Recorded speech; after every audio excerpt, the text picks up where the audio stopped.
അച്ഛൻ വരെ മനസ്സിലായ ആള് വന്നിട്ടുണ്ട്.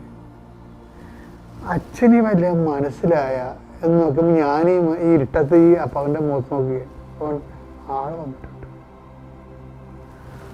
ആള് വന്നെന്ന് പറഞ്ഞില്ല, വല്ലാത്തൊരു സുഗന്ധം എൻ്റെ മൂക്ക് ചുറ്റി പോണം. ഞാൻ ആരാണെന്ന് ചോദിക്കേണ്ട കാര്യം എനിക്ക് വന്നില്ല. എനിക്ക് മനസ്സിലായി അമ്മയാണ്. ഞാൻ എൻ്റെ ജീവിതത്തിൽ ഈ അനുഭവം എഴുതിയിട്ടുണ്ട്. എന്താ കാര്യം വെച്ച് കഴിഞ്ഞാൽ,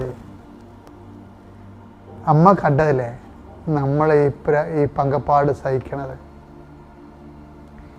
ഈ 3 ദിവസം അവിടെ നടത്തിയത് മരിയന്തേനമാണ്.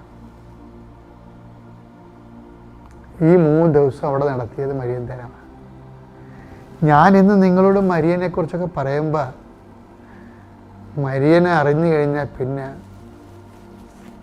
ഈ ജീവിതത്തിൻ്റെ എല്ലാ കഷ്ടപ്പാടുകളെയും നമ്മൾ അതിജീവിക്കും. കാര്യം മരിയൻ സത്യമാണ്. മരിയൻ്റെ വിഷയം എന്ന് പറയുന്നത്, അമ്മയ്ക്ക് ഭയങ്കര സ്വാതന്ത്ര്യമാണ്. വെച്ചാൽ ഒരു വിശ്വാസി എവിടെയെങ്കിലും സാക്ഷ്യം നൽകുന്നുണ്ടെങ്കിൽ, അല്ലെങ്കിൽ സഭ എവിടെയെങ്കിലും ഞെരുങ്ങുന്നുണ്ടെങ്കിൽ, അവിടെ കമ്മ്യൂണിക്കബിളായിട്ടുള്ള ആരെങ്കിലും ഉണ്ടെങ്കിൽ അമ്മ അവിടെ പ്രത്യക്ഷപ്പെടും. എന്താണ് സഭയുടെ പ്രശ്നം എന്ന് പറയുന്നത്? സഭയുടെ പ്രശ്നം എന്ന് പറയുന്നതും കുടുംബത്തിൻ്റെ പ്രശ്നം എന്ന് പറയുന്നതും പ്രശ്നങ്ങൾ ഇല്ലാത്തതല്ല, പ്രശ്നങ്ങളുള്ളതല്ല.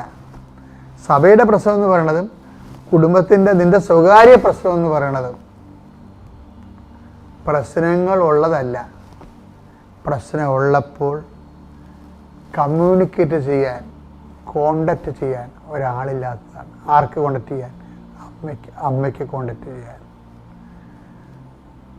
അമ്മയ്ക്ക് എപ്പോഴും ഉടമ്പടി നമ്മൾ ഉദ്ദേശിക്കുന്നത് എന്താണ്? അമ്മയ്ക്ക് നമ്മളെ കോണ്ടാക്ട് ചെയ്യാൻ പറ്റുന്ന വ്യക്തിയായിട്ട് നമ്മളെ നിരന്തരം മാറ്റുകയാണ് ഉദ്ദേശിക്കുന്നത്. അതുകൊണ്ട് അമ്മ സുഗന്ധവാഹിനിയാണ്. ഇന്നത് 10,000ങ്ങളുടെ അനുഭവങ്ങളാണ് ശരിക്കും. നീ ദൈവമായിട്ട് ഇൻറ്റിമസി ആകുമ്പോൾ നിനക്ക് ലഭിക്കാൻ സാധ്യതയുള്ള സാന്നിധ്യത്തിൻ്റെ അടയാളമാണത്. എത്രയും വേഗം നീ പ്രാർത്ഥിച്ചു അമ്മയ്ക്ക് കോണ്ടാക്ട് ചെയ്യാൻ പറ്റിയ ഒരു പേഴ്സണായി നീ വളരാൻ കർത്താവ് നിന്നെ സഹായിക്കും.